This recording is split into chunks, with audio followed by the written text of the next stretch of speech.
87 days na lang, Pasko na. O heto po para may ideya kayo kung magkano na ang bentahan ng mga dekorasyong pampasko. Nasa Divisoria Live, si Bam Alegre. Good morning, Bam.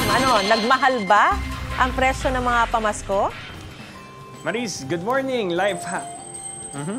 Ito, talagang abot kaya pa ngayon. Life hack nga, dito sa mga handa na mag-Christmas shopping, mas mura daw talaga yung mga bilihin ngayong Setyembre dito sa Divisoria. Pasok mga suki, kung hanap niyo ang murang bilihin, saan pa ba ang punta? Kundi Divisoria.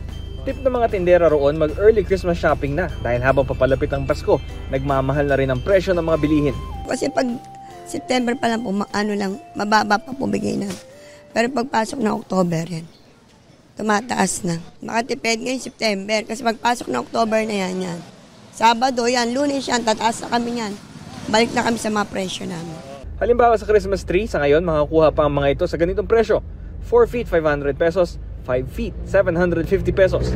6 feet, 1,200 pesos. 7 feet, 1,800 pesos. At 8 feet, 2,200 pesos. Pero pagdating daw ng October 1, dadagdagan na raw nila ng 100 hanggang 200 piso ang presyo ng bawat isa.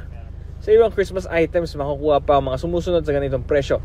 Christmas lights na may 50 bombilya, 150 pesos. 200 lights, 350 pesos. 100 hanggang 350 pesos sa Christmas balls at decoration, depende sa size. Maris, isa sa mga kalye dito sa Divisoria na madaling araw pa lang bukas na para sa mga gusto mag-Christmas shopping dito sa M. De Santos Street. Itong unang balita mula rito sa Divisoria, Bam Alegre para sa GMA Integrated News. Mga kapuso, para una ka sa mga balita, mag-subscribe sa GMA Integrated News sa YouTube. Sa mga kapuso abroad, subaybayan niyo po kami sa GMA Pinoy TV at sa www.gmanews.tv.